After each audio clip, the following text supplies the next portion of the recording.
Today on Capecchi's Corner, we're going to look at graphing linear and absolute value inequalities. So let's look at the first one. Now, when we're graphing inequalities, the graph is going to look similar. We're going to start with similar to when it's an equation with an equal sign. So we need to use the y is equal to mx plus b, right, our slope-intercept form. So I want to get y by itself. So in number one, I'm going to bring x to the other side. And I have 4y is greater than negative x plus 2. Divide both sides by 4. I'm going to rewrite it down here. I have y is greater than negative 1/4 x plus 1/2. Okay, now we're going to start with our y-intercept. Now, again, that 1/2 we're going to be estimating. So I'm going to be in between 0 and 1.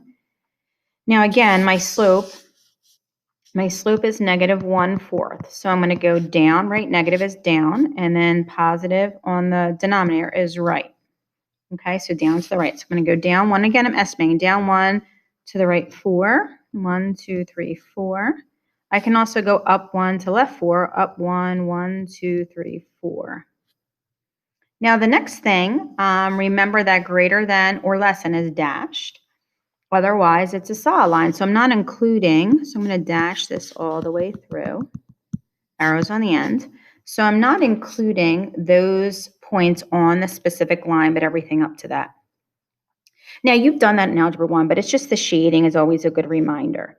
So we can do it a couple ways. Greater than is above or greater than or equal to. So greater than or greater than or equal to is above. Less than or equal to is below. Now, depending on the slope of the line, sometimes it's difficult to tell whether it's above or below. I like to say the above is, does it pass the marble test? So if I was going to roll a marble on top of this line, I would roll it here, right? The marble would go there. So that's considered above. If I would roll the marble down here, that would be below, and the marble would drop to the ground. So that's below. If it drops to the ground, that's below. So we're talking about above because we have greater than. So I'm shading above. Okay, let's look at number 2. Same thing. I'm going to get my y by itself first. So subtract x to both sides. I have negative 2y is greater than or equal to negative x minus 4. Divide both sides by negative 2. And I have y. Now here's the thing. You see how I divided by a negative number, so I have to change the direction of the sign. Y is greater than or equal to positive 1/2 x plus 2. So I start with 2. My slope is 1/2. So I'm going to go up 1 and to the right 2. So I go up 1 to the right 2, up 1 to the right 2. Same thing on the other one. I can go down 1 to the left 2, down 1 to the left 2. Now this is greater than or equal to, so I'm going to have a solid line. And draw my line there, put arrows on the end. And again, you also want to make sure you draw all the way through the graph. We don't want something like this where it's just a little tiny line. However the size of the graph is, your line should go all the way through it. Now, again, in this time, I'm shading above. So I'm going to shade right here. So the solution to this particular inequality is anything on this line and the shaded region. As opposed to in number 1, the solution is any number in there, any coordinate in there, up to this line here, but not including that line because it's dashed. Now, you can always check these one way or the other. So you see how in this one, let's start with this one, that 0, 0 is not a solution. So if I were going to check it, I can go back in and I would use a 0, 0. So I would go back to my original. 0 minus 2 times 0 is less than or equal to negative 4. That 0 is less than or equal to negative 4. That's false, which means 0, 0 is not a solution to my inequality, which is true because that's not shaded. And you could do the same thing for something that is a solution. Say, like, let's just double check. I always get this confused. I want to make sure that I'm okay. I could do the same thing. Let's pick something that is in the shaded region. So I could pick, let's pick 3. Let's go all the way up here, 3, 5. So if I pick 3, 5, I just have to be careful. This is x and this is y where I substitute. And you always substitute back into the original equation. So I have 3 minus 2 times 5 is less than or equal to negative 4. So I have 3 minus 10 is less than or equal to negative 4. So negative 7 is less than or equal to negative 4, which is true. So I know I shaded the correct side. In our next example, we're going to look, this time it's going to be a little different. Instead of us graphing the inequality, we are going to come up with inequality ourselves. So let's look at number 3. So the first thing I noticed that it's a solid line. So that's going to be important as we get through. And I'm shaded below. Now my y-intercept is right here. That's equal to negative 2. And my slope is equal to, I go up 1 to the right 1, up 1 to the right 1, so my slope is 1. So when I write my inequality, I have y. We said solid and below, so that's less than or equal to. My slope is 1, so it's going to be 1x or x minus 2. So that's my inequality right there. Now, I could pick a point to see if that works if I want. So if I pick 2, negative 2, so I'd have to write that 2, negative 2. So this is x and this is y. I can check what I did. So I have negative 2, right? That's what y is less than or equal to 2 minus 2.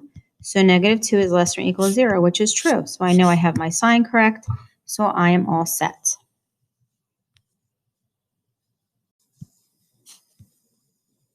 Now, the next problem we're going to look at, we have a vertical line and a horizontal line. So this is vertical, and this is horizontal, which is going to help me in just a minute.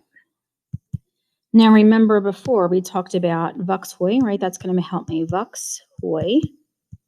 Vertical is my vux. And what that means is I know I'm going to have an x is equal to a number. Now, these you have to be careful. These are counting by 2s, right? 2, 4, 6. So over here I'm at negative 6.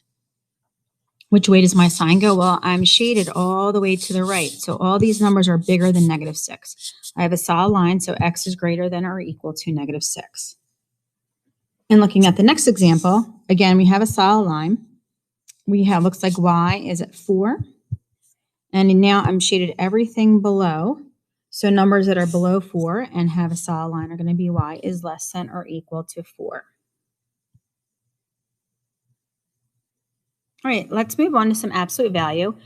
Now, you can remember the shifting, but sometimes I think it's just easier to make an XY table. So let's just see how that goes. So we have X, Y. We know this is actually going to shift left 1, but let's just see how we do. So we have, if I substitute some values in, I'll start with, say, negative 2, negative 1, 0, 1, 2. And substitute it in. Negative 2 plus 1 gives me negative 1. Absolute value of negative 1 is 1 times 3 gives me 3. Negative 1 plus 1 is 0. 3 times 0 gives me 0. Substitute that in, the 0 in. I get absolute value of 1, which is 1 times 3 gives me 3. And then I have 1. 1 plus 1 is 2. Absolute value of 2 is 2. 2 times 3 gives me 6. And then 2 plus 1 is 3. Absolute value of 3 is 3 times 3 gives me 9. So let's kind of graph that, see how we're doing. So I have negative 2, 3. Negative 1, 0. And then I have 0, 3 is here. 1, 6 is here. And then 2, 9 is going to be somewhere up there. So I can graph my line and get my line tool. And that bell tells you that this is going to be super exciting. There's one line there. There's my other line. Now, again, it's greater than or equal to right there. So I know I'm going to have a solid line. Now, I'm greater than or equal to, so that's going to be shaded above, right? So this is above. Remember our marble test? If I put in a marble, it would just drop and hang there above it, but below it would just drop to the floor. So I know that my above is going to be shaded in there. And again, I could pick a point to verify if I wanted to, but I am in good shape there. Okay, let's look at the next one. So same thing, I'm going to do a table. So I have X, Y. I'm going to start with 0. I'll do negative 1, 1. Let me do 2, see what happens. So I substitute a 0. Absolute value of 0 is 0. 2 times 0 plus 3 gives me 3. Negative 1. Absolute value of negative 1 is 1. 1 times 2 is 2. Plus 3 gives me 5. I'm going to get the same thing with positive 1. And then 2 times absolute value of 2 is 2. 2 times 2 is 4, plus 3 gives me 7. So I can graph it. 0, 3 is here. Negative 1, 5 is here. Positive 1, 5 is here. And then 2, 7 is going to be somewhere up there. So I'll grab my line. Again, I have a solid line. Grab my line there. And it's going to go here. Arrows on the end. This time I'm less than. So I'm going to shade everything below here. Now again, if you want to test a point, I love to test point. 0, 0 is my favorite point. That's what math teachers have, their favorite points. We really know how to have a good time, right? We have our favorite points here. So 0, 0 at the origin. It's an easy one to check. That's why it's my favorite point. So if I substitute it in, I have 0 is less than or equal to 2 times the absolute value of 0 plus 3. Again, the bell is letting us know how exciting this answer is going to be. 0 is less than or equal to 2 times the absolute value of 0 is 0 plus 3. So I have 0 is less than or equal to 3, which is a true statement. And that 0, 0 is part of my solution. So I know I graphed that correctly. All right, last one. Word problems. Love a good word problem. So here we go. A recreation center offers various 30-minute and 60-minute art classes. The recreation director has allotted up to 20 hours per week for art classes. Write an inequality to represent the number of classes that can be offered per week. Then graph the inequality. Now, one thing we have to be careful of, this is in hours and this is in minutes. So we have to make sure that 30 minutes, we're going to transfer that, as we know, to 1/2 hour. Not that you don't know that, but you just got to make sure that you're remembering to put them all in the same unit. And then 60 minutes, we know is 1 hour. Now, we're allowed to have 20 hours per week. That's probably according to someone's budget or the number of times that a certain instructor is allowed that is able to work or permitted to work. So I know the 1/2 hour. So I'm going to make that 0.5. I'll make my 30 minutes worth value is X. Number of classes of 60 minutes is Y. So I have 0.5. Actually, let's do a slope. Let's do 1/2 X plus 1Y, which is Y. Has to be less than or equal to 20. Now I'll put that in slope-intercept form. So Y is less than or equal to negative 1/2 X plus 20. So let's label it. This is our X and this is our Y. So that's our inequality. Let's label our X's. So here, this is 30-minute class. This is actually the number of 30-minute classes, and this is the number of 60-minute classes. Now, I need to go to a y-intercept of 20. So in this case, I can just make everything by units of 5. 5, 10, 15, 20, 25, 30. We'll see what we need. Same thing on my y-axis. 5, 10, 15, 20, 25, 30. Now, the reason we just have, this is really just quadrant 1, because we can only have a positive number of courses. So again, if you were looking at, your coordinate plane here, I'm only dealing with this quadrant because otherwise I have negative values in other spots. So let's start at 20. Now my slope is down 1 to the right 2. And because my units are the same, I can just do one whole block of 5. It's fine. So I'm down at 1 to the right 2, down 1 to the right 2. So there is my points there. So I can graph that. Now, the one thing that's different about this one where students make a mistake, there's not going to be arrows on the end. This is a real world problem. And like I said, we have to talk about everything in positive terms. If I were to extend this with arrows or put arrows, that would mean I have a negative number of 60 minutes classes, which is not possible. So I'm not going to put arrows on the end. I'm just going to use a segment there.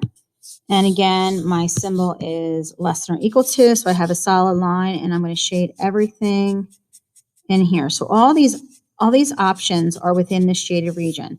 I could have 5 30-minute classes and 10 60-minute classes. I could do 15 and 5. I could do 10 and 10. Anything inside would be less than 20 combined.